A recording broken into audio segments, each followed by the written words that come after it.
This is fantastic. A very, very special hello to Pittsburgh.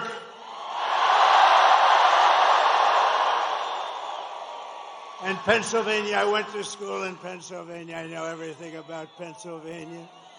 I love Pennsylvania. I'm thrilled to be back in this incredible, and it is incredible. Is it incredible? This incredible Commonwealth with thousands of proud, hard-working American patriots and hard hats.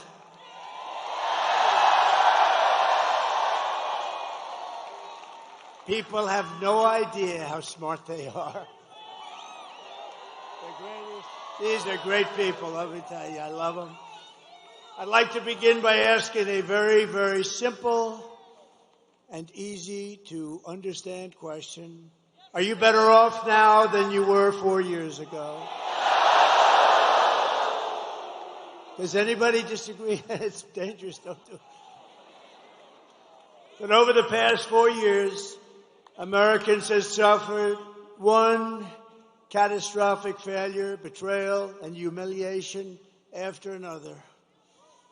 Kamala Harris has delivered soaring prices and economic anguish at home, war and chaos abroad, and nation-destroying invasion on our southern border like nobody's ever seen before. She's actually a disaster. My message to Americans tonight is simple. We do not have to live this way. We don't. We don't. And we won't. We won't. We do not have to settle for weakness, incompetence, decline, and decay. With your vote tomorrow, we can fix every single problem our country faces and lead America,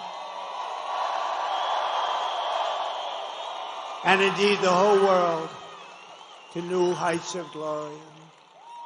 And we'll help the world. A lot of people think we're isolationists. We're not. But we want the world to appreciate what we're doing. They have to appreciate that we're helping them. When we win election, only one day, oh, does that sound nice? One day from now. Oh.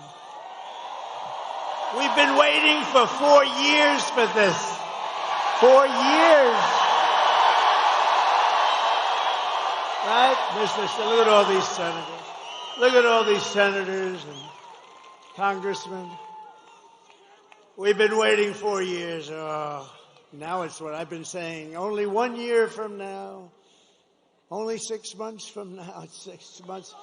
6 months. Even when I said only 10 days, it still sounded tomorrow.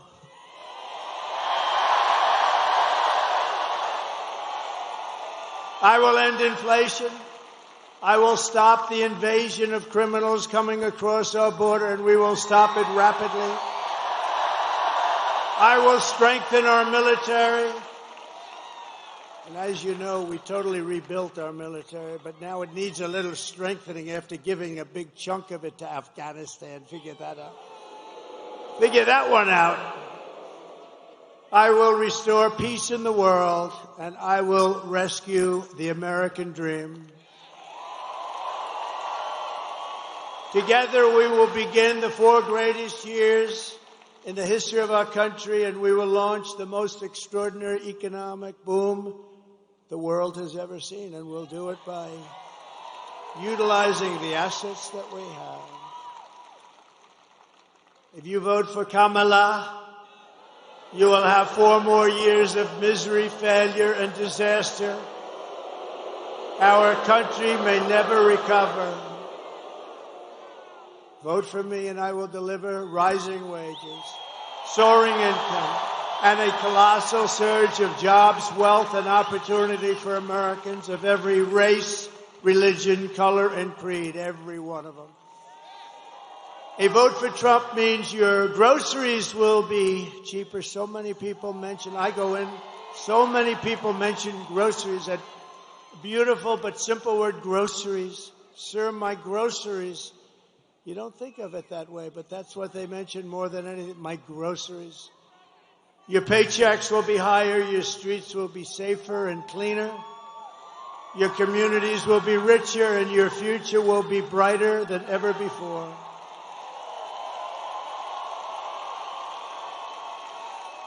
This will be the golden age of America.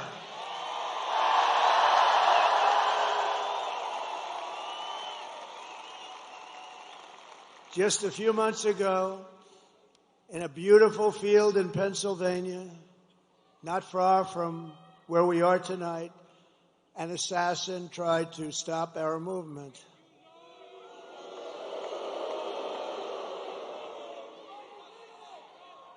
And this is the greatest political movement by far in the history of our country. Tried to stop it. But that brush with death did not stop us. It only made us more determined to finish the job that we had only just started.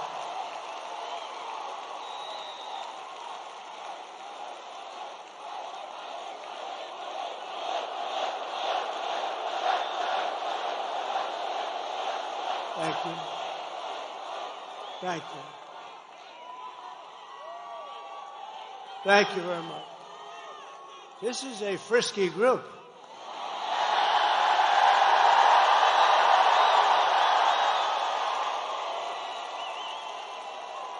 Many people say that God saved me in order to save America. Many people are saying that. And with your help, we will fulfill that extraordinary mission together. We're going to save our country. But many people have said that. To every citizen across this land, I am asking for the honor of your vote. I don't want your money. I don't want anything. I just want your vote. We are on the 5-yard line. I would actually say we're on the 1-yard line, if you want to really know the thing.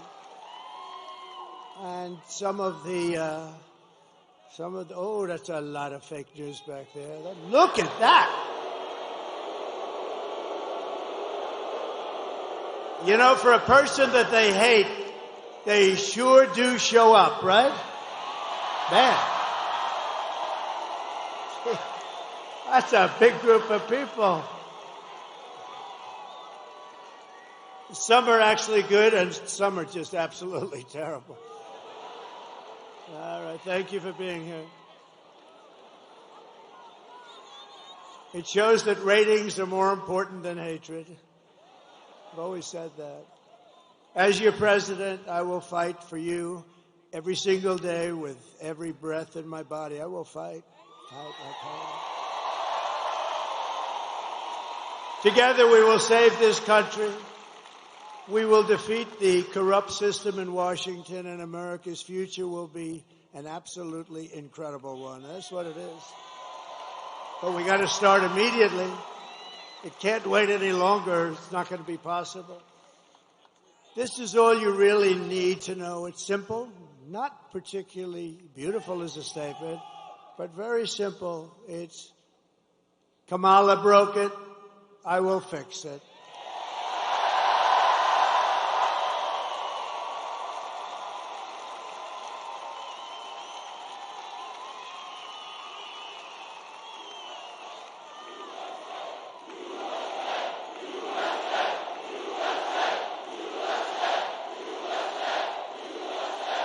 Thank you.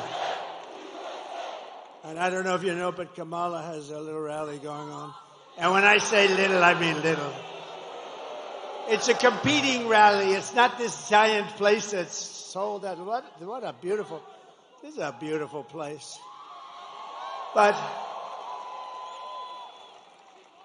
and it's quite embarrassing. It's all over the internet. She's screaming. And the people, it's about 100 people, they're not moving. They just want to go home, just be done with it. It's not quite this.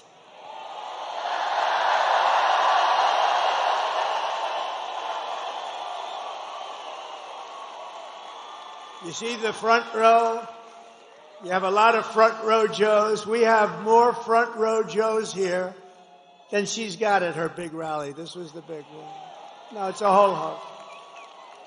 She tried to get stars to come in, and they wouldn't do it, actually. She'd go and get Beyonce. No. Beyonce would come in. Everyone's expecting a couple of songs. And there were no songs. There was no happiness. It's just like, give me my check. I want to get out of here.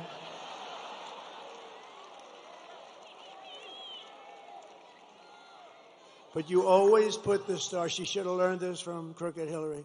Always put the star after you. That way the people stay. Finish your speech.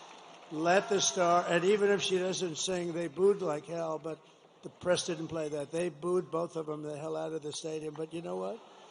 Even though the act was terrible, it's like by that time you're out of the building. Like Elvis had left the building. Elvis has left the building. Now it's terrible. They obviously forgot to get a star tonight, but we don't need a star. We don't need stars. I never had a star. No.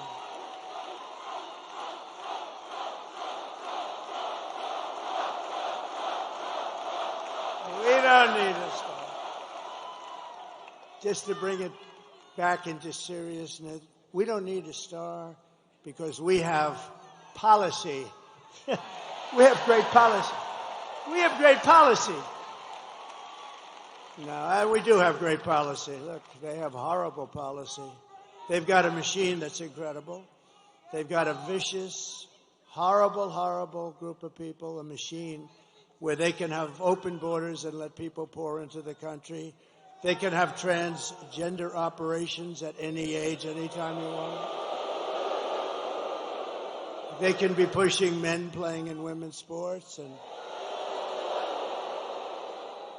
And because she's just a vessel, and Joe Biden was just a vessel, it's a group of very powerful people that are probably people that hate our country and they want to destroy our country.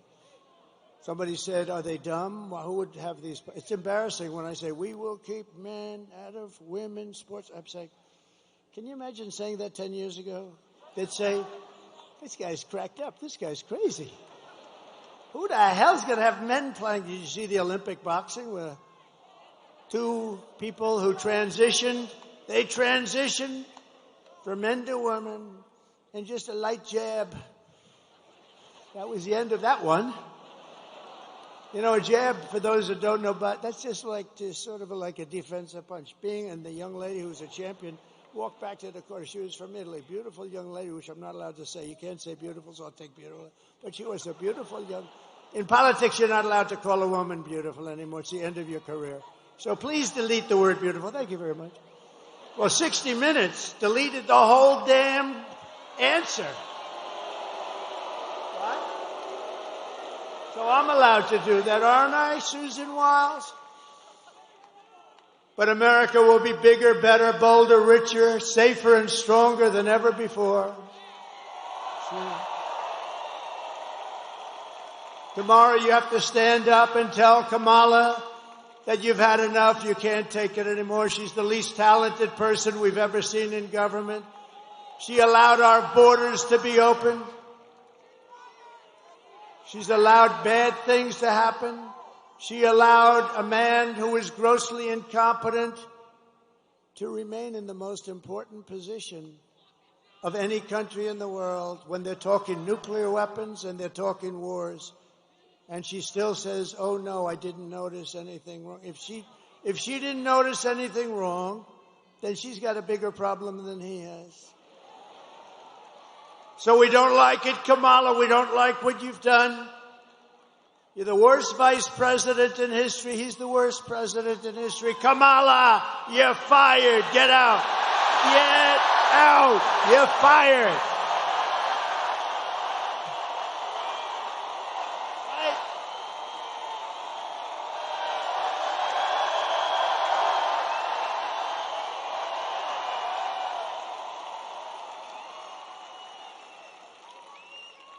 See, I consider all those guys back there with the big muscles, and it's not my thing, but I consider them really beautiful to me.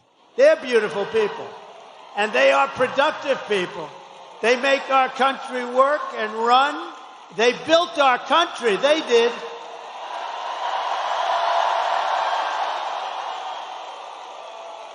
And then you had stupid politicians that let them down. And those companies got taken out of Pittsburgh and every place else, like you take candy away from a baby. But now we have the exact opposite. If we win Pennsylvania, we will win the whole thing. It's very simple.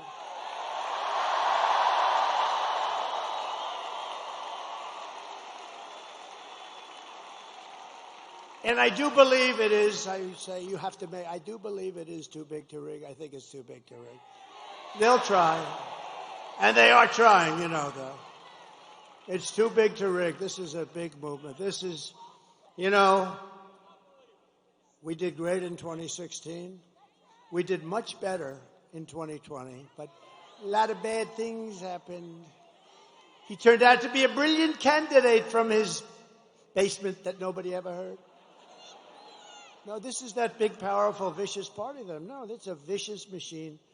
I mean, they can take all these bad ideas and win elections. It's like there's only way you could do that. One way. There's only one way. But you know what it did teach us? In one way, it was good because it taught us how bad a communist philosophy is, how bad a Marxist philosophy, how bad all of this stuff is.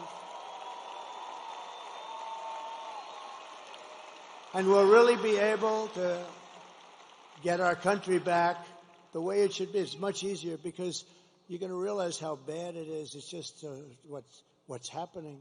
When we go over the economy and the economic numbers over the last week, it's Herbert Hoover stuff, and I never wanted to be Herbert Hoover. Let me just tell you, the one president I didn't, and there was some that I wouldn't want to either, but in particular because I'm very good at business. I've always been good at business. They're starting to realize that. Those guys back there, they wanted me to be bad, so bad. But now they're saying, this guy's shit, man. He's made a lot. But listen, so, and if I'm not good enough, Elon Musk is good enough because he is working so hard. Elon with that rocket. Think of that rocket 2 weeks ago coming down and those engines are blasting. And I said, man, a few days ago it left. It was a beautiful crystal white. Now it's all like fire blazing. They know about that.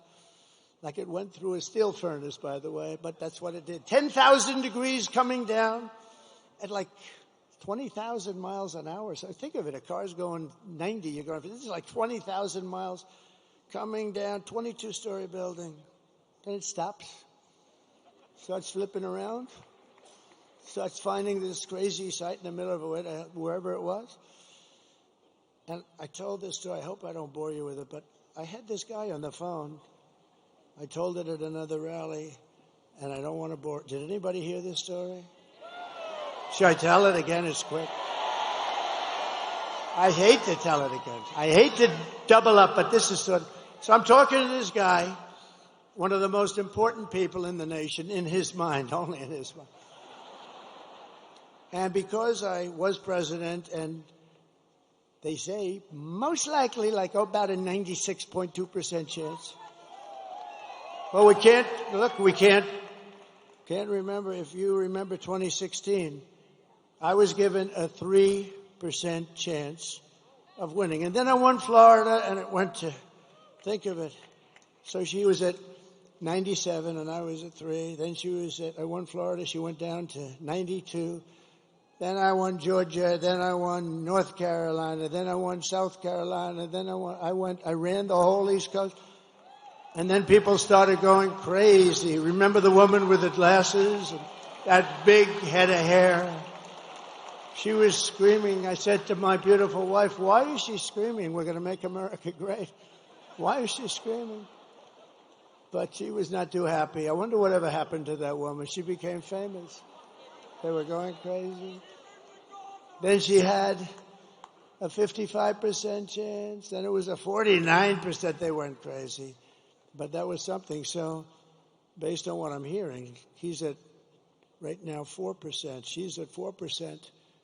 And so we never want to take anything for granted. But we're really doing well. If you vote, here's the story. We have the ball.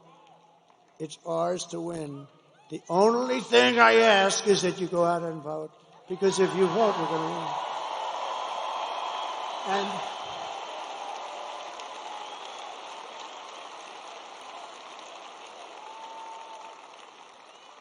and believe the fake news when they say, this is going to be tight, this is right. It's really not tight. But they want to do that because they want to get ratings. They want everybody to watch. But you got to do this. You got to just forget those people because they don't tell the truth, okay? No. Well, actually, I didn't even correct him because it's actually better if let everyone think it's going to be tight as hell. But whether it is or not doesn't matter. You have to go out and we have to swamp them. Everybody's got to vote.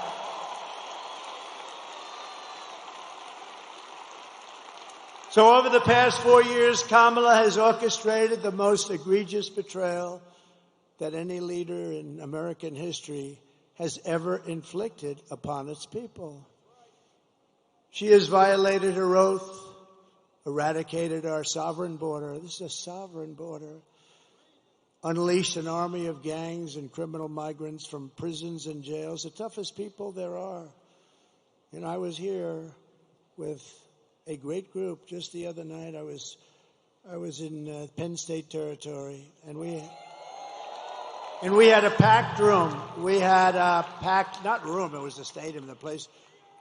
You know, I always like to say when I come to the arenas, how many times could we have sold it out? If you look at where we were in Wisconsin, Milwaukee, we had a brand new, gorgeous, big arena. We could have sold it out 10 times. I'm telling you, we could have sold out Madison Square Garden 5 or 6 times. 5 or 6 times. And I always view it that way. But we had situations where, and we put up videos of the vicious crimes. I don't put them up anymore. You know why? Because the fake news refuses to put them on. And I have friends call me. They love to watch the rallies. They can't get enough of them. And they're going, President, it's so terrible. You're speaking, and then you put up a video on a screen right behind you, and the fake news refuses to. All they have to do, they don't put it on television. They have the thing on every one of the stations, and, you know, there's one that doesn't really treat us good, but people think they do.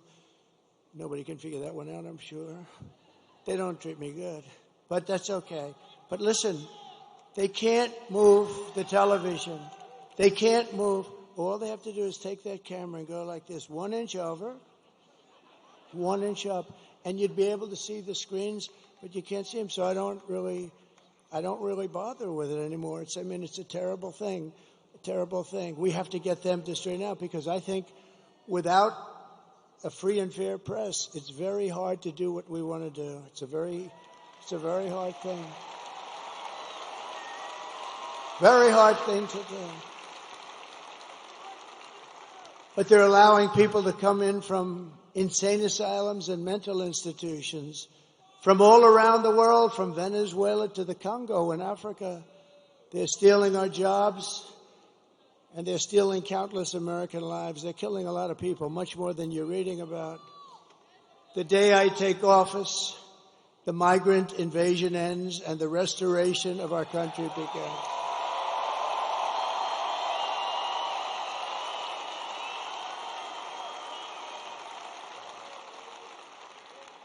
Oh, those Penn State guys, I wanted them to wrestle the migrants. I told, the UFC, Dana White, they killed me in this. I told Dana, to set up your League of Champions, unbelievable, best fighters in the world, and a migrant league. At the end, I want the migrant to go against the champion, and I think the migrant might actually win. That's how nasty some of these guys are. But I don't know. I doubt that. I tell you, I felt very comfortable with those big Penn State wrestlers. Think of that. They won. I mean, how good is this coach? They won in the last 13 years. They won 11 national titles. They won the title this year. And I had them up. I brought them up in the stage at Penn State. I was at Penn State. The place was packed. And I said to them, fellas, you may be like the only guys in the country that can beat the hell out of the migrants. It's true. They're the only ones that could beat the migrants in a fight. These are tough people. These are people who've been in jails. They're killers. They're murderers. The level of viciousness is unexcelled. And it's from all over the world, not just from South America. So we love being there. I was just 2 days ago. We love being there. We love seeing these young guys. These guys were great. But they won 11 out of 13 titles, and it's called Pennsylvania. Here we are, right? It's one of those things. They're pretty good.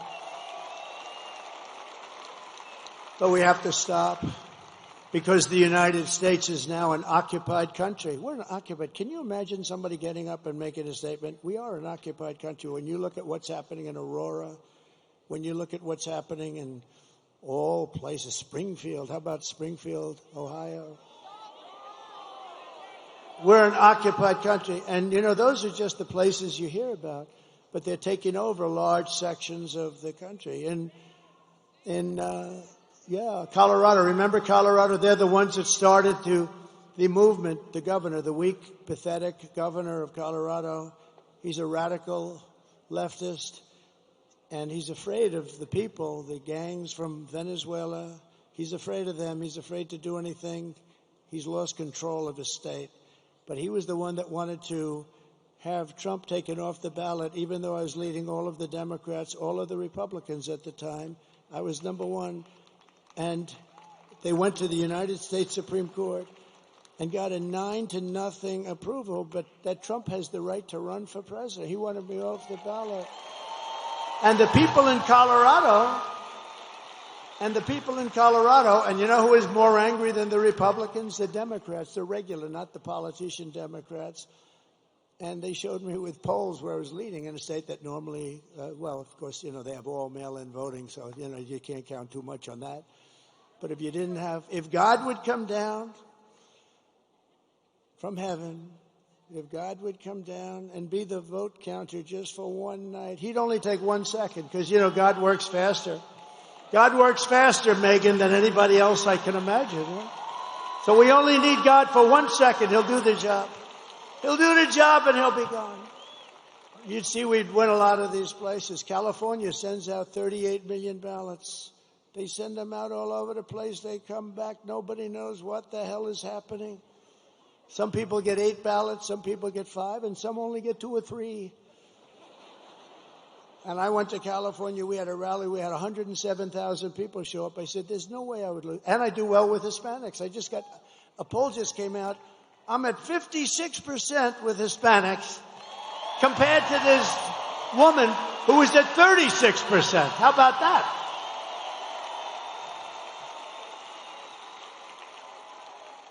I think the Green Party got more than she did. I love the Green Party. Jill Stein, this may be I never met her, but she may be one of my favorite politicians.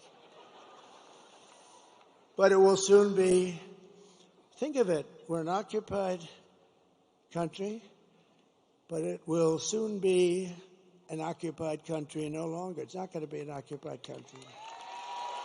November 5th, 2024 will be Liberation Day in America. On day one, I will launch the largest deportation program of criminals in the history of our country.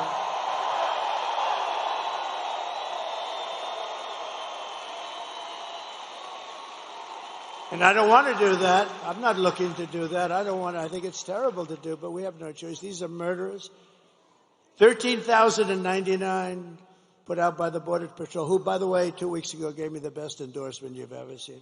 They said, I'm the greatest president in American history. And I said, does that include George Washington and Abraham Lincoln? Yes, sir, it does. When they say that, they're all in, right? Better than Lincoln or Washington. Who would have thought? I wonder what my parents say up there. Hi, Mom. I know my mother's up there. My father's a little bit. It's in dispute. He would be up there. He was a strong guy, but he was a good guy. But I will rescue every city and town that has been invaded and conquered. Can you imagine? We're talking about, these are military invasions without the uniforms. That's all it is. And we will put the vicious and bloodthirsty criminals in jail or kick them the hell out of our country as fast as we can. And to expedite removals of the Trende Aragua gang and the MS-13 gangs, equally as vicious. MS-13 took two beautiful teenage girls walking to school in Long Island. For some reason, we took them out by the thousands. ICE. She wants to defund ICE. ICE. They're tough as hell, and they're also people that love our country. They took two young girls, and they sliced them into pieces as they were walking. They didn't shoot them because that's too quick. They sliced them up and left them dead. Two young, beautiful girls walking to school. And ICE did their business. ICE went in and took care of them. But can you imagine? And now she wants to defund ICE. Let's defund ICE. No, these are rough people. These are bad people. I will invoke, and this is how far we had to go back, because in those days they didn't play games. I will invoke the Alien Enemies Act of 1798 to target and dismantle every migrant criminal network operating on American soil. And if they come back into our country, it's an automatic 10 years in jail with no possibility of parole. And I am hereby calling for the death penalty for any migrant that kills an American citizen or a law enforcement officer.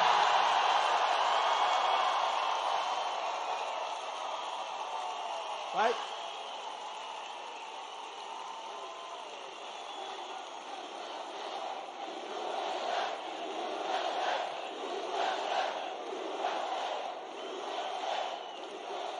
And I will ban all sanctuary cities in the United States of America.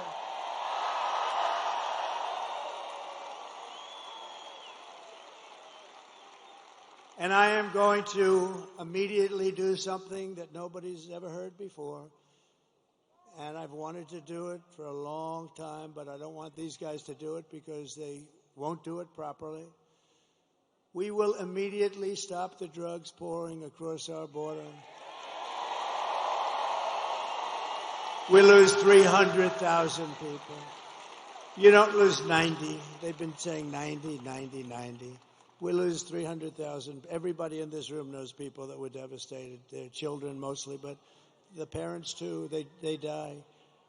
Fentanyl. They put take a pin, put a little tiny piece of fentanyl in the top of that pin, and that can kill 5 people. Put a little bit more, it can kill the entire town. This is what we're dealing with. Everybody I know is losing sons, children to fentanyl. We lose not 100,000, we lose probably much more than 300,000. So essentially that's a war, right? That's a war. We don't lose that many soldiers if you're in wars. So we lose 300,000 people a year to drugs entering from Mexico. And if they don't stop this poison from flooding into our country, and they can stop it by not accepting it from China, and I'm doing the same thing with China, we're going to tariff the hell out of them.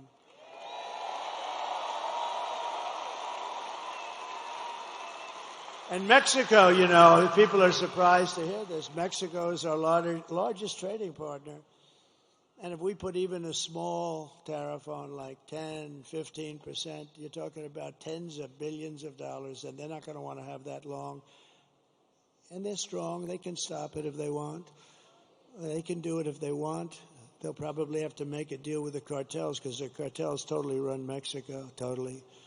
It's terrible things are happening in Mexico. But we're going to put a tariff on Mexico if they don't immediately stop sending that horrible stuff into this country. And likewise, we're doing it with China. If China doesn't stop, you know, I had a deal with President Xi. He was going to give the death penalty, because in China they give the death penalty. When I first met, and I had a great relationship until COVID, until I call it the China virus. I'd like to be more accurate. I had a great deal and a great relationship with President Xi. Really great. He came to Mar-a-Lago. We spent a lot of time. We had a very good relationship. He's a strong man. He's a fierce person. You know, people said, "What's he like?" He's fierce. There's nobody in Hollywood that could play his role, believe me. And I say that with respect. But I said to him, "You're killing a lot of people by sending fentanyl into our country." I said, "How many people do you lose a year with drugs?" "No, nobody." I said, "What do you mean nobody?" No, we have no problem with drugs. Why? We have a quick trial. What is a quick trial? I mean, I know what a quick trial is. What is a quick trial? if we catch a drug dealer, we bring him to a quick trial. He said, we bring him to a quick trial.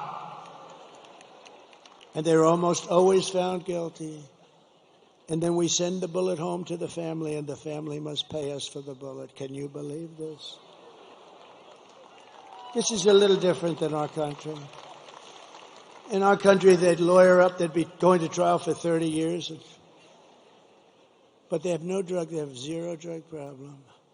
And I said, I want you to do me a favor. And we made a deal. You're killing our people. And that's going to end up in bad things for you, really bad for you. Not for you. Can't get any worse for us. I said, I want you to do me a favor. I want you to give the same death penalty to those people that are sending fentanyl into the United States. And if you don't do that, I'm going to tariff the hell out of your shit coming into the United States.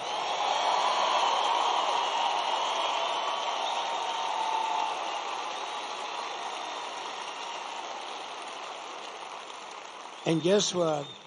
He agreed to do it. We had an agreement, and then we had a very bad election, a horrible election. Think of the difference, how different our country would be. You wouldn't have had the fentanyl problem. You really wouldn't. You wouldn't have had inflation because they did that by screwing around with my energy. We had energy at $1.84. It was $1.87. It was corrected by the federal government. I was at $1.84. We had all of these things. You wouldn't have had October 7th in Israel. All those people would be alive today. The hostages, that most of whom are no longer living. Think of it. Russia would not have attacked. Ukraine wouldn't have happened. But Israel wouldn't have happened because Iran was broke. I said, you can't buy any oil from Iran. Anybody that buys oil from Iran can't deal in the United States. We don't do business with you. China stopped it. I told that to President Xi. If you buy oil, they were the primary customer. If you buy 1 barrel of oil, 1 barrel from Iran, you're not doing any business with the United States. We'll go cold turkey, which some people like anyway. And you know what? They said, all right, they didn't. Nobody did. I said that to 45 different countries. They weren't selling anything. They were essentially broke. They wanted to make a deal so badly. And then we had that bad election, that horrible, disgusting, worst thing that ever happened to the country was that election.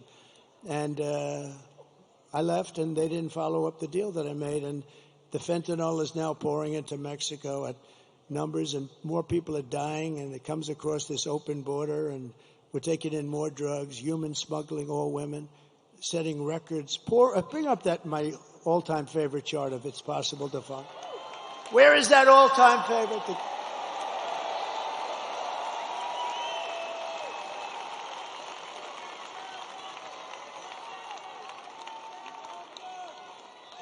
So the red arrow on the bottom, that's the lowest. It's done by the Border Patrol, not by me.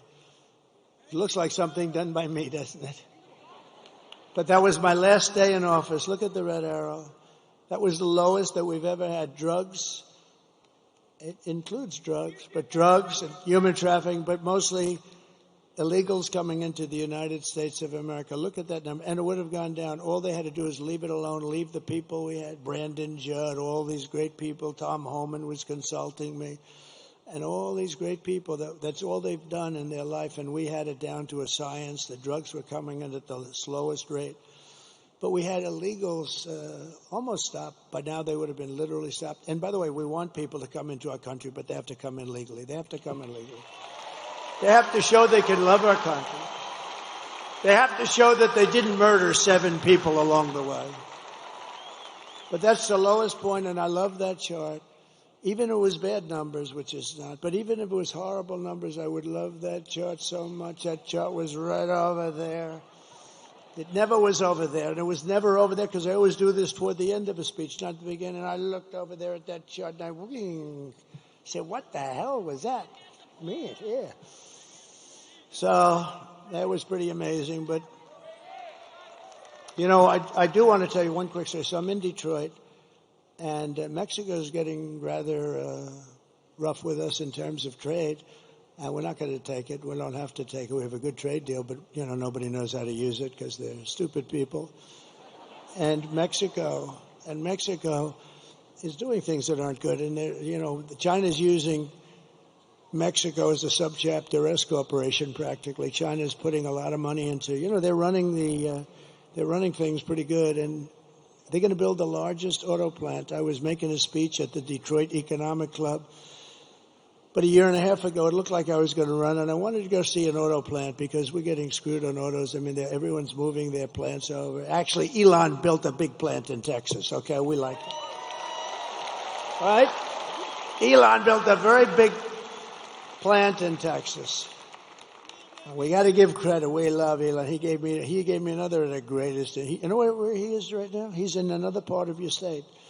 He is now in Pennsylvania campaigning for Donald Trump because he thinks it's the single most important thing.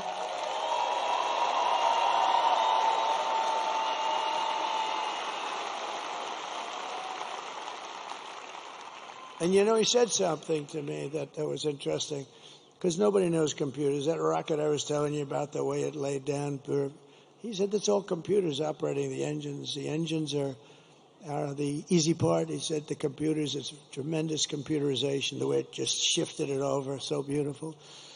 But I said to him, what do you think about it? Because he really is watching this whole voting process. And he said, you know, computers are the greatest. He looked at some that were just shipped in, some of these vote counting computers. He knew it before it even came in the door. He looked like at the back of it. Oh, I know that one. I mean, he knows he knows this stuff better than any. And he actually said, and this is for the good of everybody. It's the good of mankind, essentially. If you look at France, if you look at all these, they had their mail-in voting. They all gave it up. Nobody does like we do. And Gavin Newsom, look at Gavin Newsom. So now not only is voter ID no good, if you're an official and you ask somebody for voter ID, I'd like to see your voter ID, you have committed a criminal act. Do you believe it? The mere asking, he just signed the bill. That's right, Megyn, isn't it? The mere asking. This guy just signed the bill, and an official says, I'd like to see your voter ID. He's guilty of a crime. This is crazy. And there's only one reason they want to do that, because they want to cheat. But Elon Musk said to me, I hope I'm allowed to say this. I think I am, because one thing, he's out there. He's a guy. He just wants the truth. He's an incredible guy. And he said, computers aren't meant for this kind of stuff. He said, there's only one thing you can do. He's the most sophisticated guy in the world when it comes to computerization. He said, the only thing you can do is paper ballots, same-day voting. You know, paper is very sophisticated. Watermark. It's very sophisticated.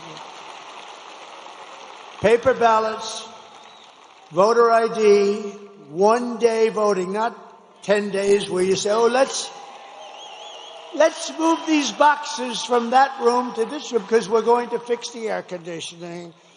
And then the boxes never get put back, and you say, what happened to those boxes? Oh, no, one-day voting. He said. And he said also proof of citizenship. You know, it'd be nice. Very simple. And you'll have your answer as to who won and who lost by 10 o'clock in the evening. Nobody's going to dispute. France had it, 37 million votes. And we knew who won and who lost at 9:30 in the evening. That's the time that they said. Do you know that I'm hearing that stories that they may take 12 days extra to count the ballots?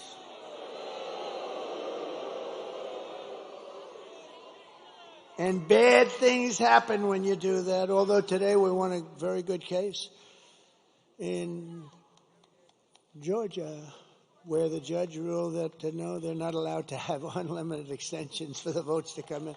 That's what I was. We have unlimited extensions. We just found 100,000 votes just poured in from the. No, we got to straighten out our. You know, it won't affect me after this. We have to do it. We have to win the old-fashioned way and then fix it. But we have to fix it. We can't allow this to happen. And remember, the states are essentially an agent, if I can use that term, but they're an agent of the federal government. The states are doing the collecting, so to speak. And they have to take their orders from the federal government. And how can you do this where they say it's going to take days longer? You have all this equipment. The other thing is, if you go to a paper system, it'll cost you 8% of what all of this fancy machinery costs. But Elon said that there is no computer in the world that can't be broken into very easily by somebody that's computer smart. I have a son at home, Barron. I said, people love Barron. They love Barron. They love Barron. I say, Barron, you're always on your computer. I think you have to learn it at a young age, actually. Barron, you're always on your computer. You got to stop. You got to do other things. Yes, Dad. Yes, Dad. Sure. Sure, Dad. Don't be wise. Look, I'm going to turn this thing off. Okay, Dad. Try it. So I turn it off, Dad. I turn it off. It's locked. It's done. I have a number on it. He calls me 45. Come here, Dad. Take a look. No, these kids are genius, I'm telling you. He's a wise guy, smart one. And do I have good kids? I have to just... Are my kids here? Where are my kids? They're around here. They're around here. Get them out here. I think I want to bring them up. 4 years...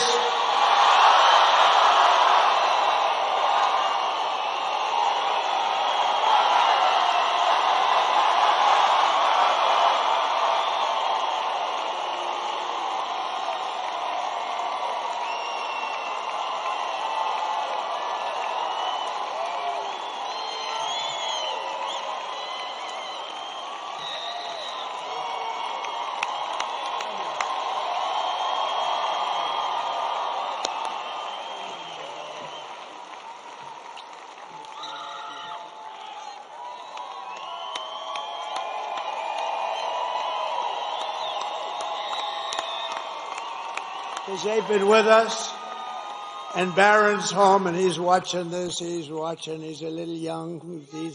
He's watching. They love Barron, huh? They love Barron. We love Barron.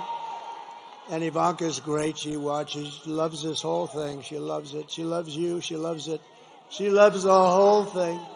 But I just thought, it's sad because we've been doing this for 9 years. We've had hundreds of rallies, hundreds. Actually, numbers that are not even conceivable. I've heard 800, 900, I don't know, but we don't even count them. And they're all like this. They're all these magnificent, magnificent rallies. And this is the last one I'm going to have here. And I have one left, the whole thing. And remember, the rallies are the most exciting thing. There'll never be rallies like this. You're going to have some leading candidate come in 4 years, and honestly, if they're successful, they'll have 300 or 400 people in a ballroom some places. This is never going to happen again. It happens every single time. And it's never happened in the world. There's never been. This is a movement that's never happened, and it's going to be a movement that's going to save our country. It's going to be a movement that's going to save... But it's sad in terms of we'll never have this, but we'll have other get-togethers. And in a way, all what we're doing, all these years of work, and, we started off with that very bad situation 4 years ago. And it was so sickening to wait 4 years. And if I didn't do so well, I did so much better the second time than the first. I wouldn't have done this. If I took in less votes, we took in close to 12 million more votes. I mean, Barack Hussein Obama, he didn't do that. He got far less votes the second time, and he won. And he's a major divider. I watched him the other night. I mean, he's a very divisive guy. I've always said that. He is a very divisive guy. And his wife, I've always been so nice. Ooh, she was hitting me. She was hitting me, Michelle. She was hitting me. That wasn't nice. I've always been nice, but they're dividers, I'll tell you right now. We're not going to stand. Dividers are no good. He's a highly overrated man, I'm telling you that. But he's a divider. I watched him with this crap where he's trying to get her in. He's the one that pushed her in the first place, and look what happens. I mean, I hope it happens, because if it doesn't happen, this country's in big trouble. But we've been doing this now for 9 years, and we had a great first term. We rebuilt our military. We cut taxes. More than any president in history, including Ronald Reagan, who did a big tax cut. We cut more regulations. We developed an open space force through the Congress, and I think that's going to go down. First time in 82 years that last one was the Air Force. We did that. I mean, think of all the different things that we did. We were respected all over the world. China respected us. Everybody respected us. There was no laughing at your leader. They came up with all these hoaxes, Adam Schiff and all this scum that we have in this country. They're scum. And they knew it was a hoax. And they tried to put this guy who didn't know anything about Russia, they tried to put him in jail, Adam Schiff, conceived of the story. Think of it. Adam Shifty Schiff, one of the truly unattractive people. I call him Watermelon Head. He's got the largest head and the smallest neck. He's got a neck that's about 4 inches around. He's got a watermelon on top of it. But he's not a stupid person, but he's an evil kind of person. And he's likely going to be a senator, unfortunately. But, I mean, this scum is going to be a senator. So their movement carries on, but our movement carries on, too.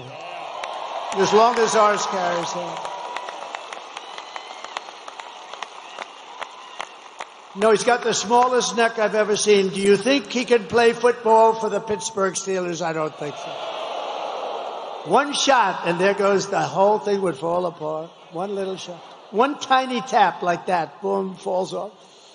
No, but bad. But think of how bad this is. I don't want to put him on the spot, but this kid went through hell on a story that they knew was made up. Russia hoax. And I saw Schiff come out of an intelligence meeting or something. He's not supposed to even do this, but he goes out into this press and he says, Donald Trump Jr. will go to jail for what he's done with Russia. Right? And I said, whoa. I said, what's this all about? So I call him up. I said, Don, what's going on? I said, Dad, I don't know anything about Russia. He didn't do anything. He went before grand juries. He went before what they did to this guy was, and you know what? I think he became tougher because of it. Maybe too tough. I think he's too tough, Sarah. I don't like it. He's too tough. They've made my son too tough, Mike. But he's a great guy, and he's a good person, and they put him through hell. But think of it. What person, and Hillary was in the act, they spied on my campaign. It's now proven. Spied on my campaign. The Russia thing with Mueller, you saw Mueller's performance in Congress, right? He didn't know anything. We were totally exonerated. But for 2 years, this guy went through hell. He went through hell. He had nothing to do with Russia. He didn't know anything about it. They went through millions of phone calls. They didn't find one phone call to Russia. It was a hoax. But think about how bad you have to be. We're going to put the son of the President of the United States in prison for what he's done with Russia. And he knows it was a hoax because he conceived of the hoax along with Crooked Hillary and the rest of them. And Obama, in my opinion. No, but think of it.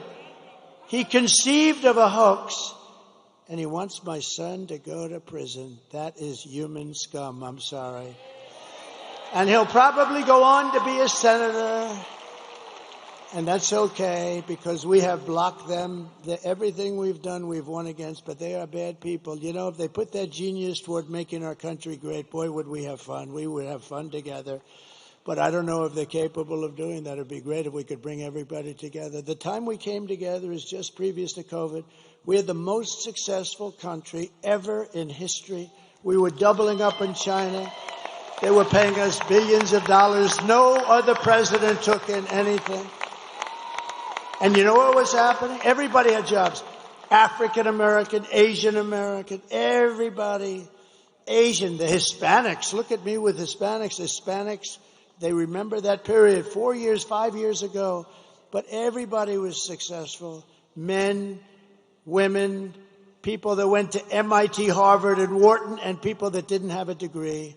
Everybody was doing better than they've ever done before. People that never graduated from high school.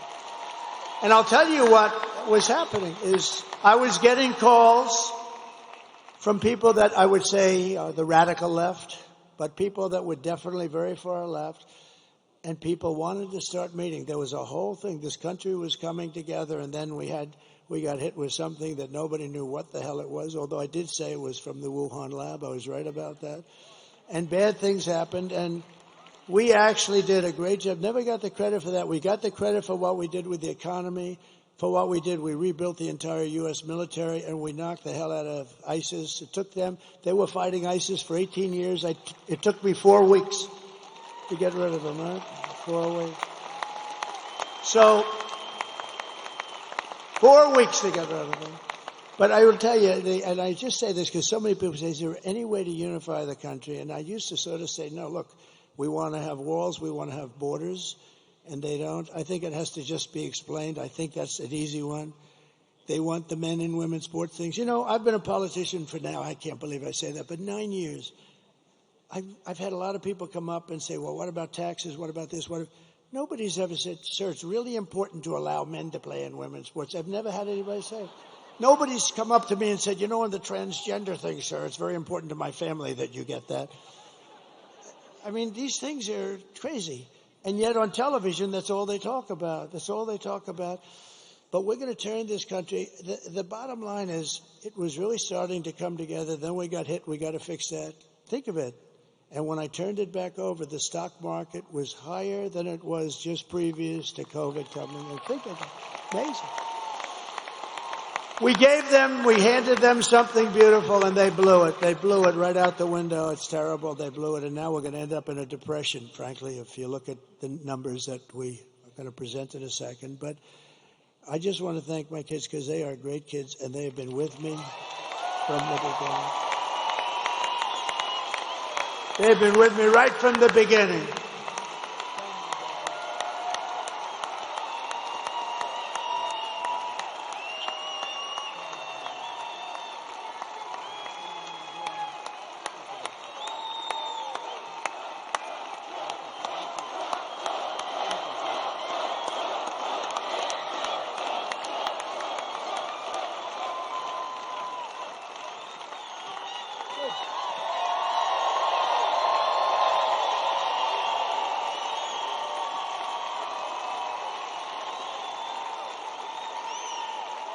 And I thought I should do that because we go to Michigan tonight, and we do one final. We'll do 4 tonight. But we go to Michigan, and I really thought I should recognize my children. So this is the second to last one. That's sad, because we've been together. I mean, look at these people, the front row Joes, the North Carolina women, the whole thing. We have people that have come to hundreds of the rallies, and we all love it. And, you know, they all love the country. Everyone they don't come to our rallies if they don't love the country, just because they wouldn't do it. But but here's the only thing in closing. We have done these rallies, and they were only done for one purpose, to put us in a position that we can be put in tomorrow to fix our country, because the rallies, otherwise it's just nice entertainment. So all of these rallies that we've had for years now, they're done to put us, and you know, after that last horrible situation, and so many bad things happened, China was immediately allowed to go buy oil, and Iran has hundreds of billions of dollars now. They had nothing. They were broke, and so many other things happened, and it's really sad. But we were put in a position with these rallies where, I can't tell you yet, but I mean, we're certainly on the 2 or 3 yard line, and the only way we can blow it is if you blow it. I've given you the ball. I mean, you got to go and vote. You got to vote. And if they vote, Susie, right? If they vote, it's over. And they know it. They know it. They know it.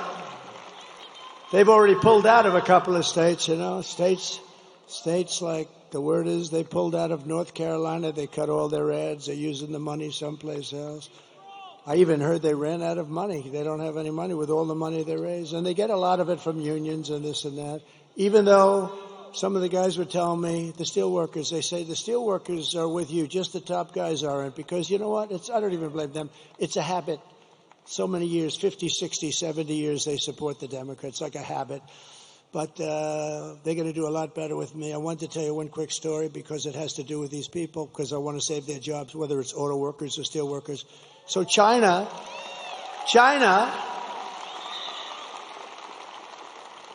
I have a friend who's the best and the biggest auto factory builder in the world, I guess. Very big, very good, very capable guy, John. And I see him, and we're talking about a year ago, and he said, yeah, we're building some big, oh, good, I want to see, we're building some big auto factories. Great, I want to see one. When can we go? I want to take a look, because, I'm thinking about running pretty hard, and that's a big thing. We got to save Michigan. We got to save Detroit. Detroit's got big problems. But just generally the car industry, right? It's a big industry. We want to be at the top. So I want to see one of the factories. Okay, good. We're going to go down to Mexico. I said, I don't want to go to Mexico. I want to look at it. No, we don't build the big ones over here. What do you do? He said, it's just, we don't. It just doesn't work that way. So he said, as an example, we're building a really big one in Mexico right near the border. I said, who's the owner or the principal? He said, China. So China's building a massive auto, massive. He said, it'll produce probably more cars than the state of Michigan produces, when you think, because they have smaller plants. They're all over the place. Some of them are very old. I said, that's bad. That's going to kill Michigan. It's going to kill Detroit. It's going to hurt South Carolina, Tennessee, and various other places that are involved. That's really bad. This is a big, they're going to build up more. And I thought about it, and about 2 months ago, I let it be known that I'm going to put tariffs on all the cars that they're going to be selling us into the United States.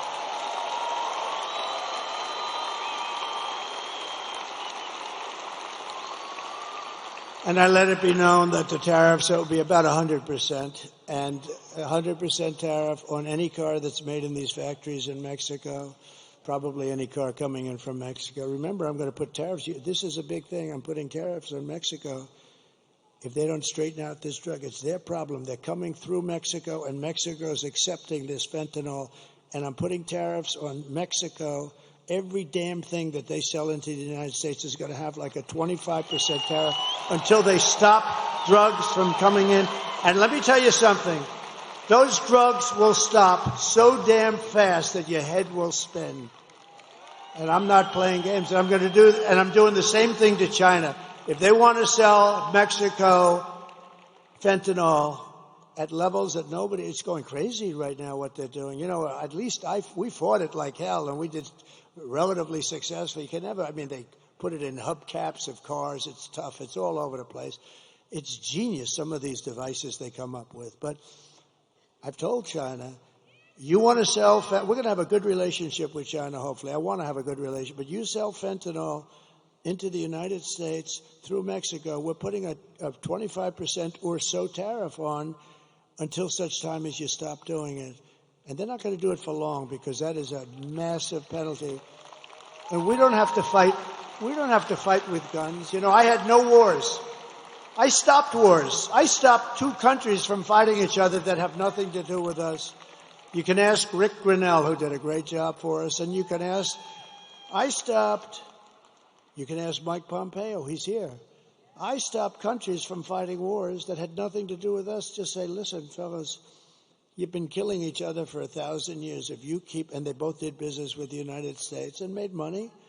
I said, if you keep fighting like this, you're killing people. Lots of people are dying. That's all I cared about. I didn't care where they're from, but people are dying. Good people are dying because these leaders are stupid. And so I said, if you keep doing it, I'm putting a 50% tariff on everything that you do business with the United States on. I'm talking to two countries. They call me up the next day together. We have resolved our differences. It didn't help me, but you know what? I saved a lot of lives. So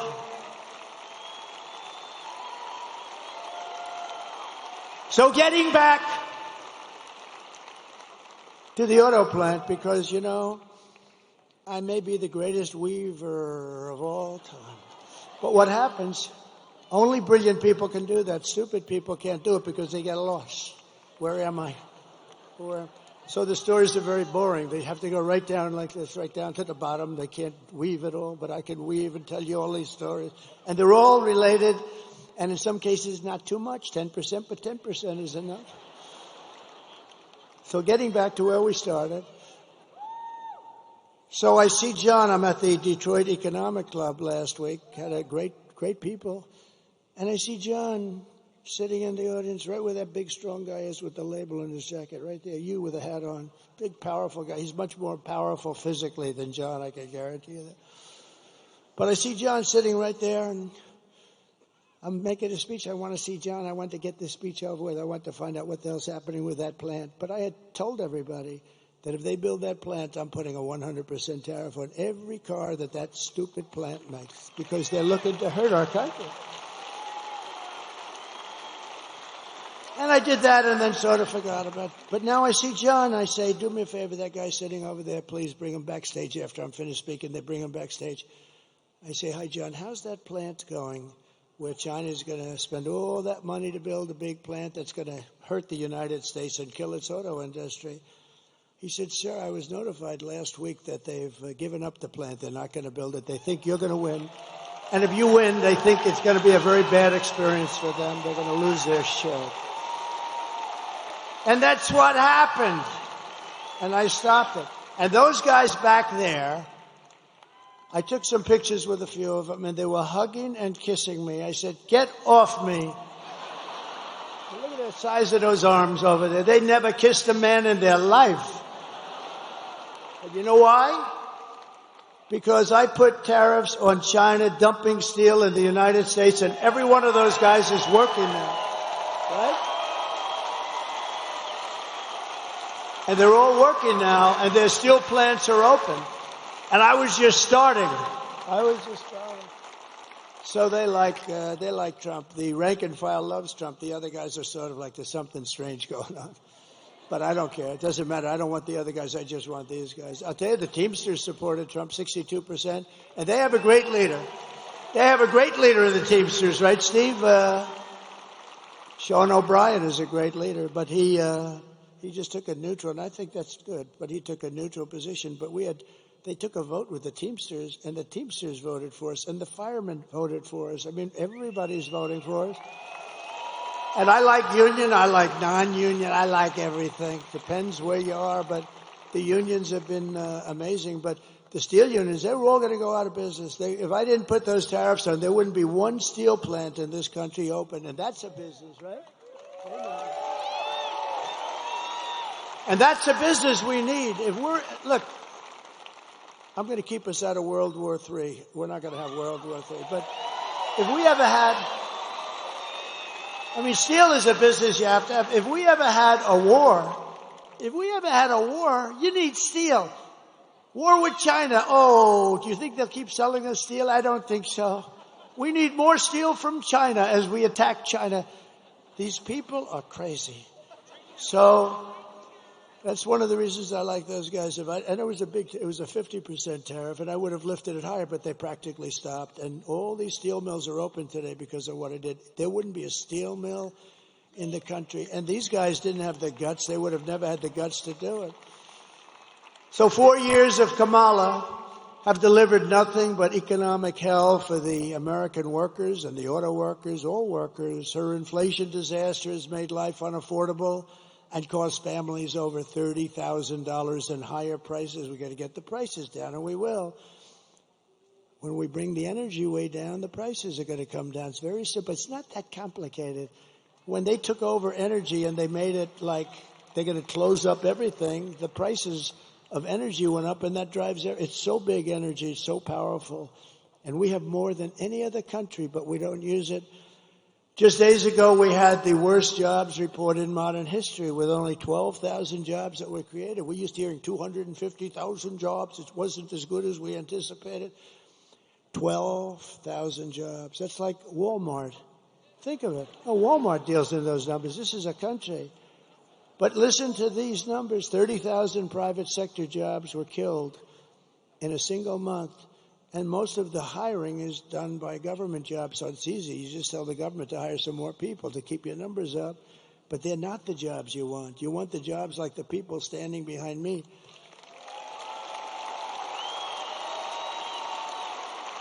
And listen, and nearly 100,000 manufacturing jobs were wiped out. And these are government numbers. These are not Trump numbers. This is not Trump. This is government. We get it right off the tabs. They were wiped out. 100 jobs, manufacturing jobs, were lost since the start of this year. 150,000 Americans joined the unemployment rolls in October. 150,000. And nearly 250,000 people dropped out of the labor force over a very short period of time. Just think, a few months ago, they had fraudulently claimed, these people are crooks, they had fraudulently claimed that they had 818,000 jobs created. And it was a fraud. And what happened is they wanted it because that was such a big number that it made the jobs picture not look great, frankly, because they're so far down. But it looked okay. It wasn't like a story. You know, they had a normal thing. So they created a fake 818,000 jobs, and they thought they'd be able to get away with it through the election. They wanted to get away with it right through the election and then announce a week after the election that they're going to revise the numbers. How would you like to be me? And that happened. When I heard this, I looked up. I said, thank you, God. Thank you very much. Because, how would you like to be me and have a phony? Well, I sort of had that the last time, in all fairness, with all the phony crap. But how would you like to be me? And let's say I didn't win because the economy looked like it was doing okay. And then you see that they fraudulently put down almost 1 million jobs on the rolls. And then they announced that we're going to revise the numbers downward.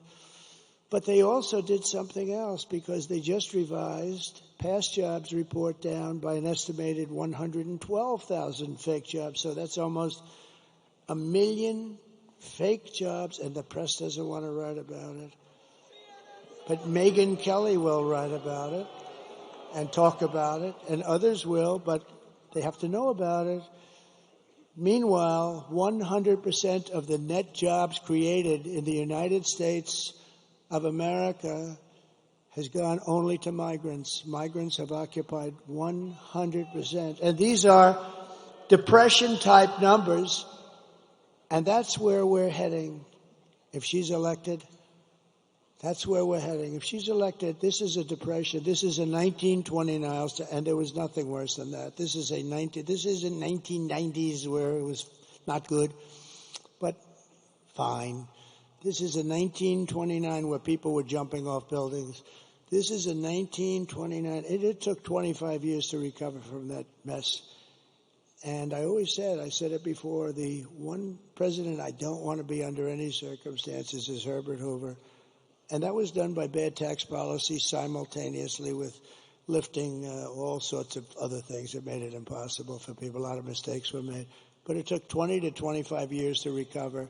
And I don't want that happening. And that's going to happen with her. She doesn't have a clue. She doesn't have a clue. And, I just mentioned a name, but a woman who I saw the other night on television just ripped some poor idiot apart. Megyn Kelly is here, and she's doing... Come up. Come up here, Megyn.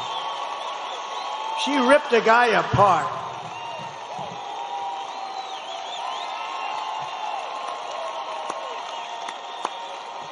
Thank you.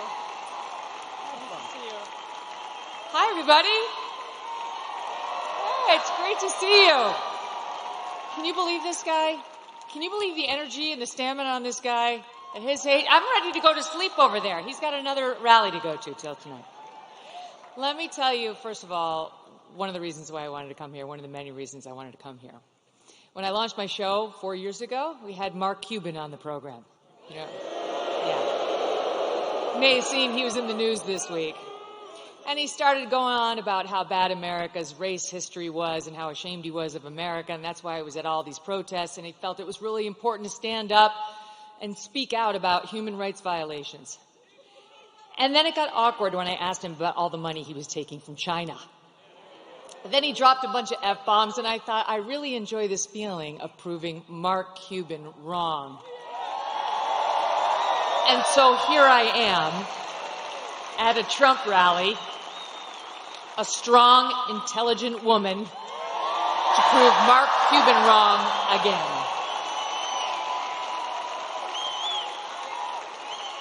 I won't take up much of your time, but I do want to tell you the main reasons I am voting for Donald Trump. Number one, immigration. He mentioned it. And people like Laken Rowley. I'll be thinking about her tomorrow all day. 22 years old, killed in Georgia, a young nursing student by an illegal. I'll be thinking about Jocelyn Nungare, 12 years old, in Texas, murdered by 2 Venezuelan illegals. President Trump closed the border. Kamala Harris opened it by choice. It wasn't accidental. She said it would be humane. That's what she and her boss believed. Tell it to Lake and Riley's family. There was nothing humane about it. He closed it. They opened it. It was an intentional choice, and there's no reason not to believe they won't do it again. The boys should not be in the girls' sports.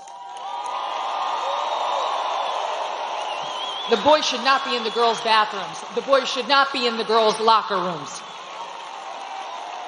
Peyton McNabb, North Carolina sophomore in high school, slammed so hard in the face by a volleyball hit at her by a boy pretending to be a girl, she suffered traumatic brain injury and permanent paralysis. Kamala Harris looks at her and says, "Be kind. Suck it up." And that's what's right. Why do our girls have to face brain damage in order to be kind to boys who want to invade their sports? And by the way, they are going into the women's prisons. She changed the law in California to make sure the taxpayers would pay for their sex change operations. She was not just following the law, she changed the law. President Trump will stop it.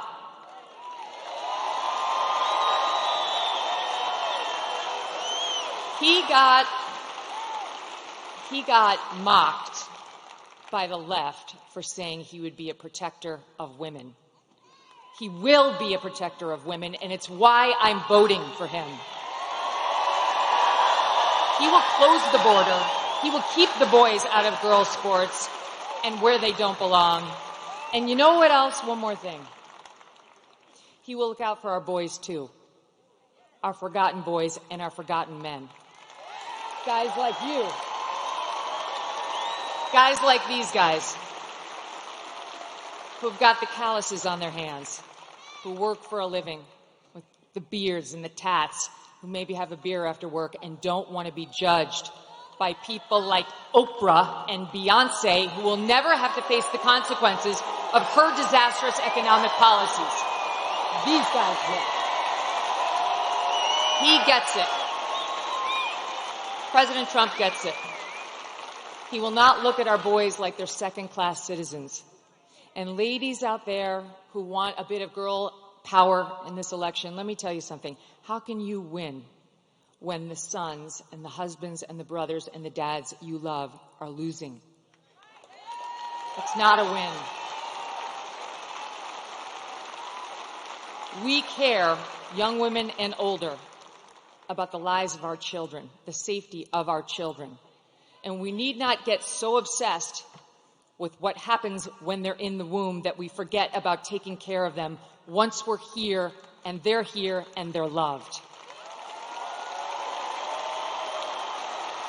Last point. What I don't want, what I don't think you want, is the left's version of masculinity. You see that ad they did about Trump voters trying to encourage women to lie to their husbands so that they could vote for her instead of Trump? That's their version of what marriage looks like. An overbearing husband who bullies his wife into saying she voted one way as opposed to an honest, open relationship. Oh, wait, I'm talking about Kamala and Doug. Okay, sorry. Where was that story in the news? Where is that story? I don't remember a single media person, not one, who sat with him, asked him about the abuse allegations against him by a successful professional attorney who has great details, who has receipts, who has witnesses. No one even asked about it. I'm not into their version of toxic masculinity or new masculinity. I prefer the old version. Them, all of you, and I prefer a president who understands how to be strong and how to fight. I hope all of you do what I did last week. Vote Trump and get 10 friends to vote Trump too.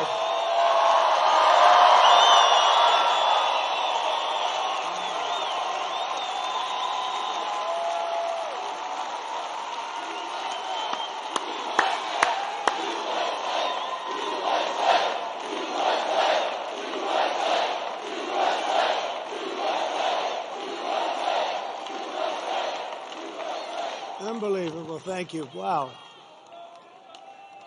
Whoa. Oh, wow. I have some more big news, Megyn. I'm just getting this right now. So somebody that's very, very respected asked me to do his show 2 weeks ago, and I said, why not? And to me, it's very big because he's the biggest there is, I guess, in that world by far. Somebody said the biggest beyond anybody in a long time. And his name is Joe Rogan, and he's never done this before.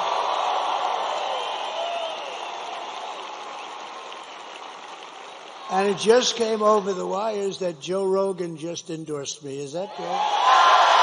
Thank you, Joe.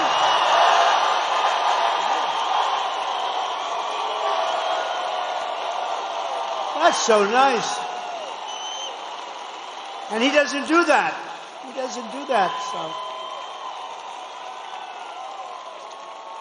so. And he tends to be a little bit more liberal than some of the people in this room. No, I had a lot of fun, and he was amazing, and it was a 3-hour interview. In fact, I was 2 hours late for a rally that we had. I had explained that a little bit, and it was cold out that night.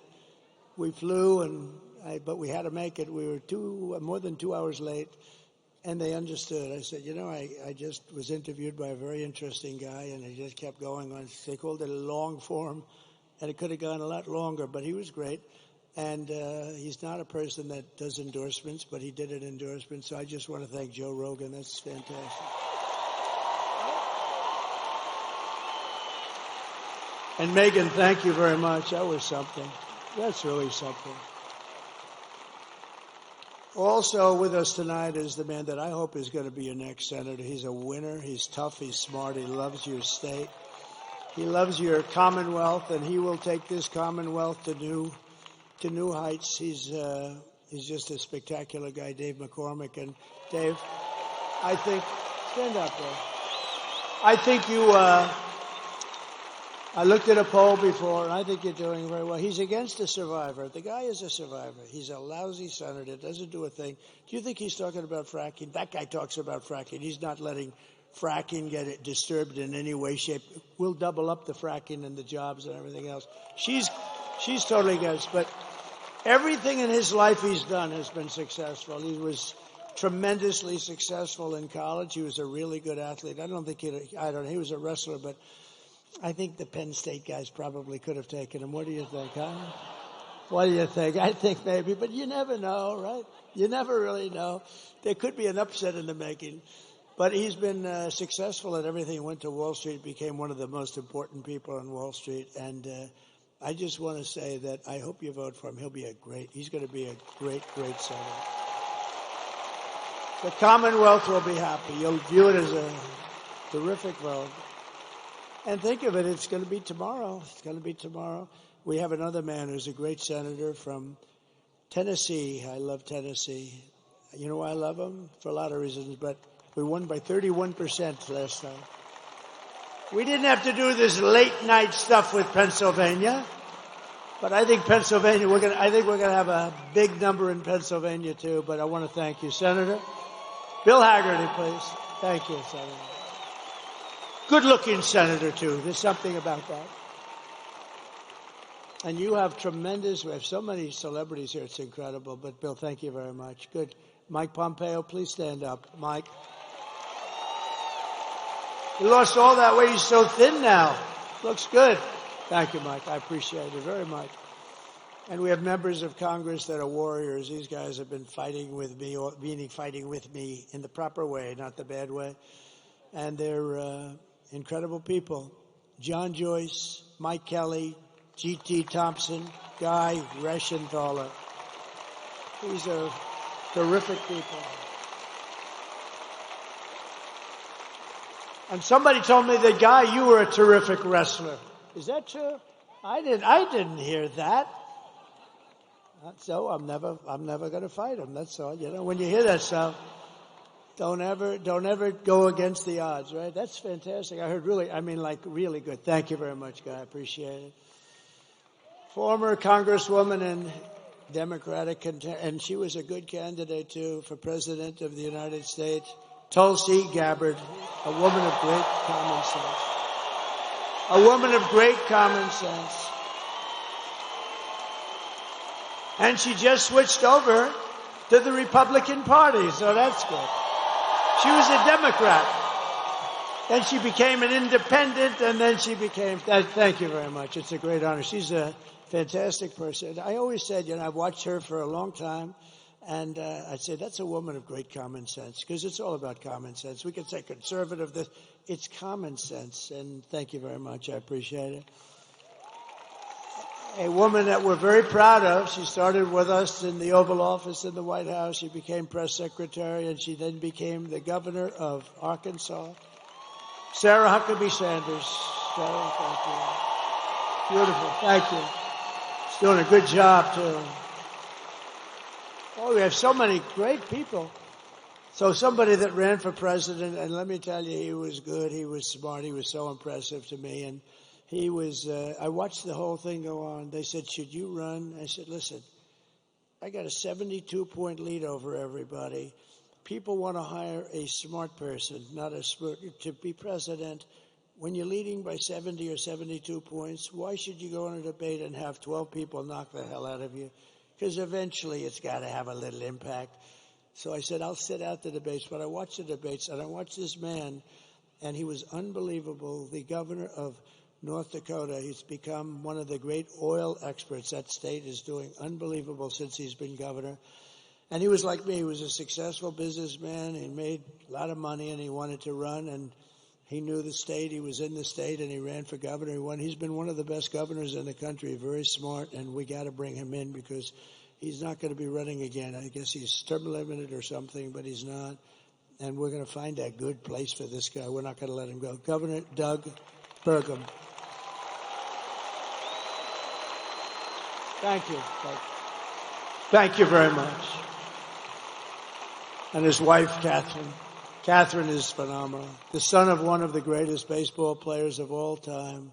You think I don't know about Roberto Clemente? Oh.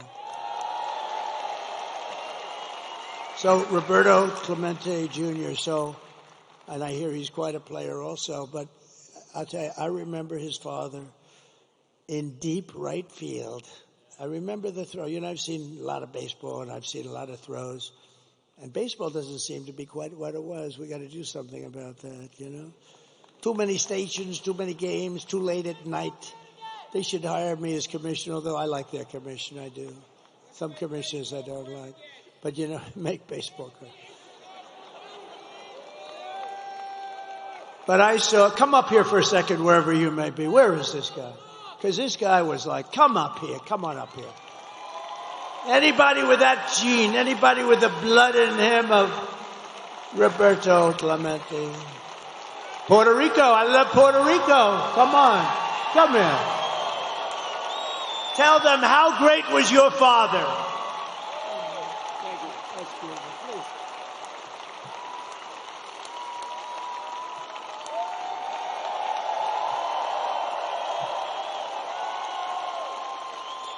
Hello, Pittsburgh.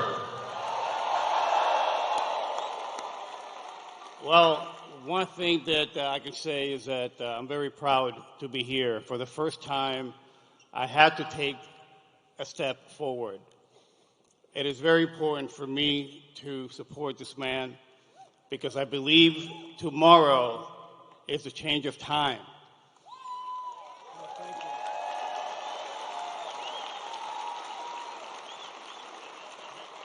And to answer your question, to be able to talk about my father, the name Clemente, what it means is goodwill and unity.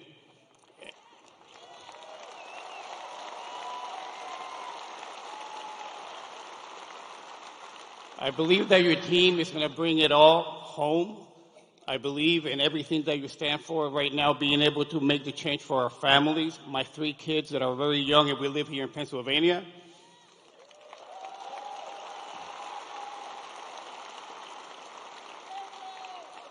And I told this man that I commit myself to helping RFK Jr.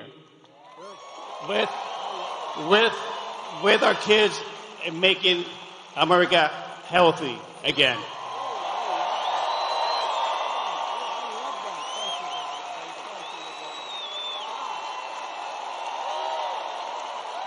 Wow. Well, Bobby's going to like that. Bobby's great, by the way. He's going to work, and he's going to work with him, but now he's going to work with Roberto Jr., Bobby Kennedy. You know, he's a credible guy.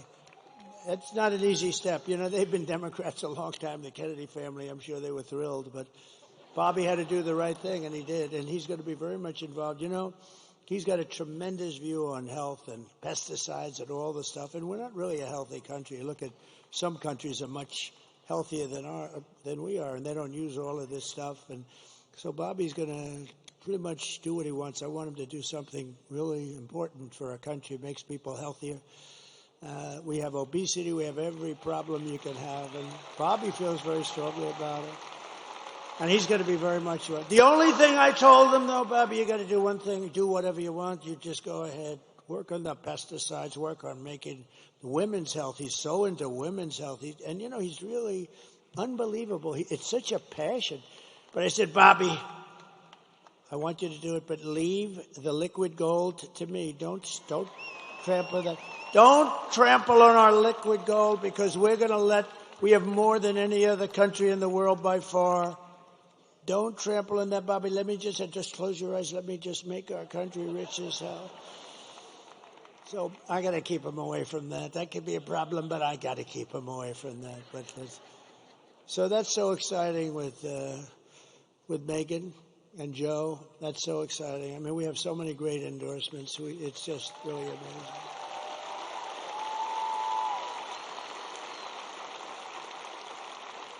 By the way, Roberto Clemente, you know, we all see a lot of plays, and you forget about them.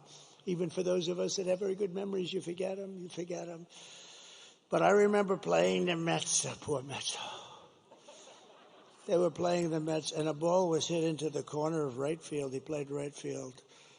And he went over, a rocket was hit there, and he went over and he was deep in the corner of right field, and the player started marching to the plate, pretty fast runner, and I've never seen, and I remember sort of everything.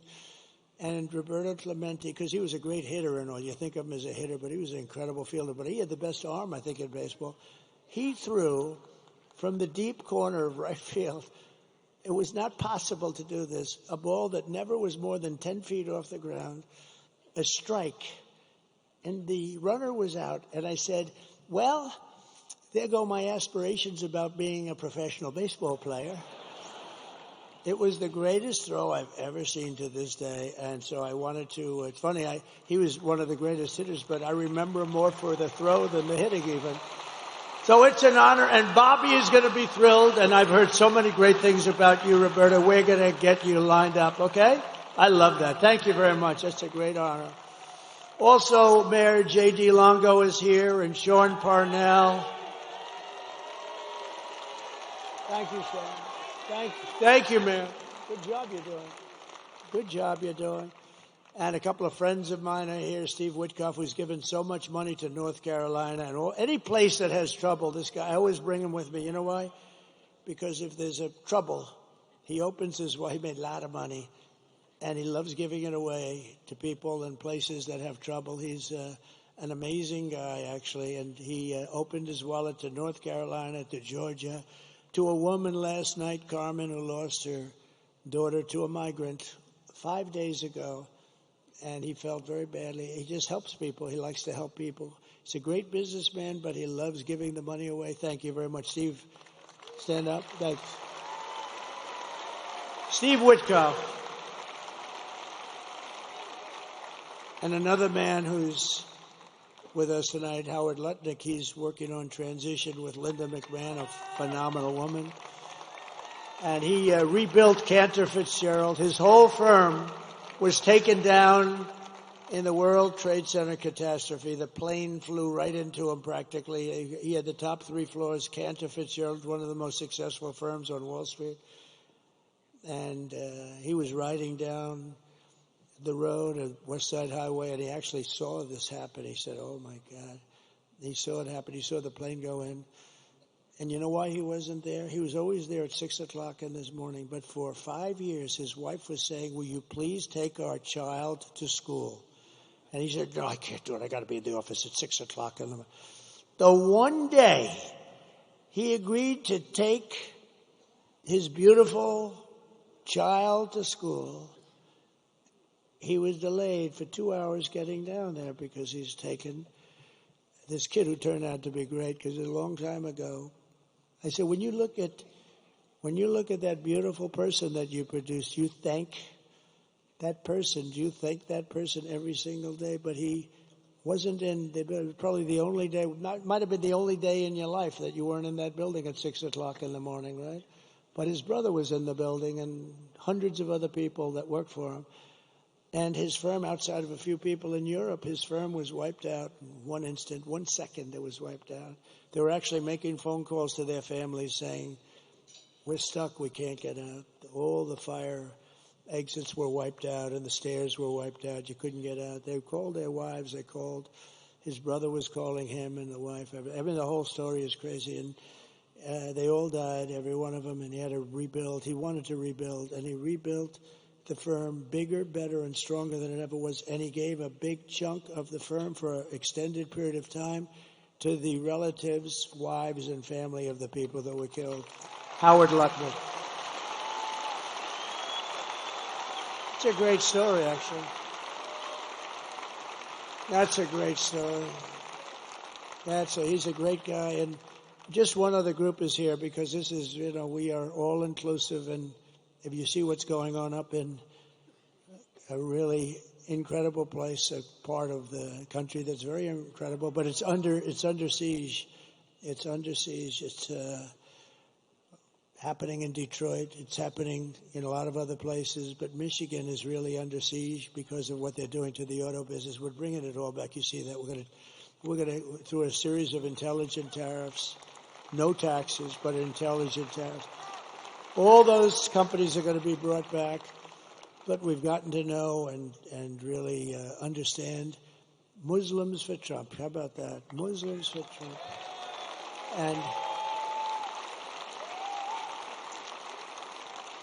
And it's become a big movement in Michigan, a beautiful movement. And you know what they want? They want peace. They really do. They don't want to be in wars. They're very smart. And, it started off as a little thing, and it's grown and grown and grown. And now we have a much bigger vote than they do. Can you believe that?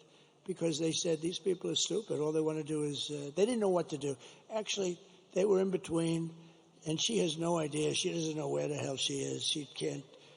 And they liked me, and I like them. And let me just tell you, they want peace. They don't want to fight. And they're not involved in the terror and all the things that are going on. They're great people, and it's an honor for them. I don't know where they are, but Muslims for Trump, if you want to stand up, because this was a really great, thank you very much. Thank you. Thank you. And I think there's tremendous cohesion, and I think they may very well be responsible for the kind of numbers we're showing up in Michigan. Michigan is really looking good, just like Pennsylvania's looking good, just like Georgia's looking good, just like Wisconsin is looking good. North Carolina is looking really good. Arizona's looking great. Nevada's looking great. Where else is there? But, even Virginia, we had a great meeting. Glenn Youngkin, we had a tremendous crowd.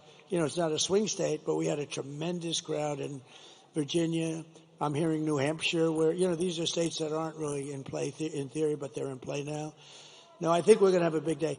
But you have to go. Forget about the others. It doesn't matter. You have to go and vote. We win this state, it's over. We win the Commonwealth. We're going to win the Commonwealth of Pennsylvania, and it's going to be over. So get out and vote. That's all I ask. In conclusion, with your vote tomorrow, we are going to fire Kamala. We're going to save America. We will cut your taxes, end inflation, slash your prices, raise your wages, and bring thousands and thousands of factories back to America and back to the Commonwealth of Pennsylvania. We will build American, we will buy American, and we will hire American. I will end the war in Ukraine. Would have never happened if I was president.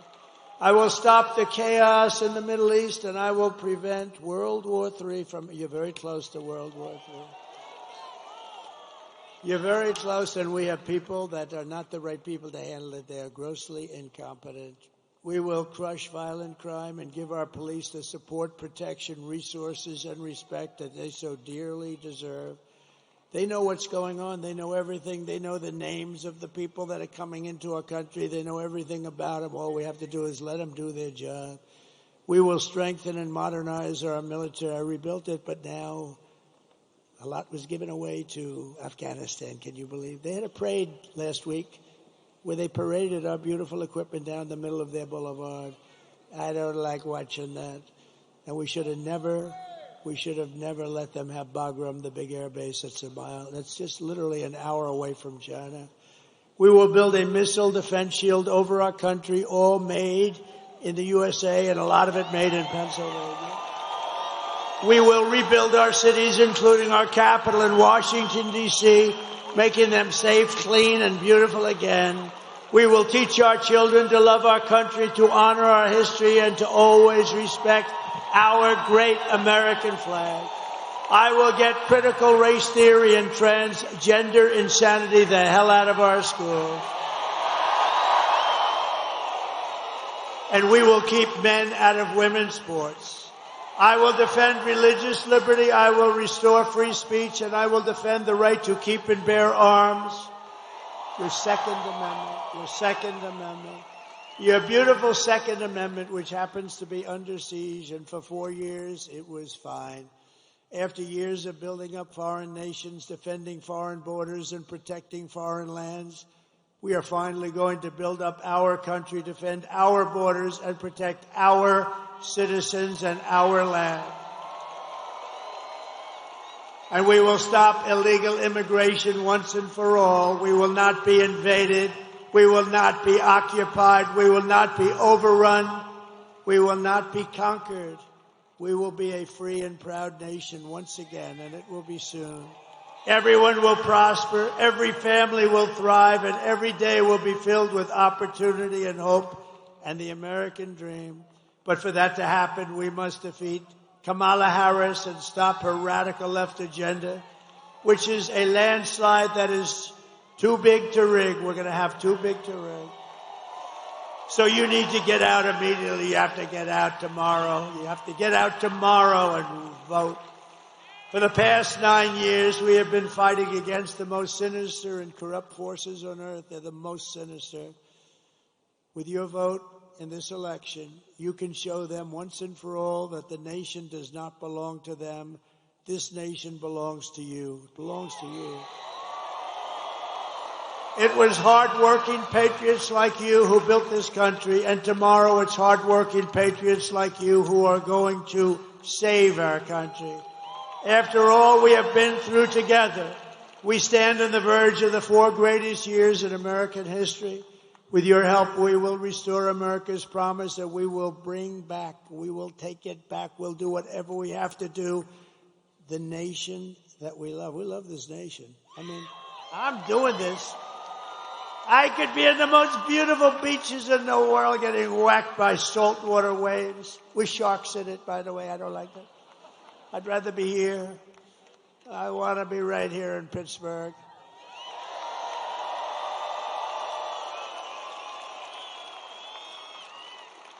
With those big, strong men back there. We are one people, one family, and one glorious nation under God. We will never give in. We will never give up. We will never back down. And we will never, ever surrender. Together we will fight, fight, fight, and win, win, win. November 5th, tomorrow, will be the most important day in the history of our country. And together we will make America powerful again. We will make America wealthy again. We will make America healthy again. We will make America strong again. We will make America proud again.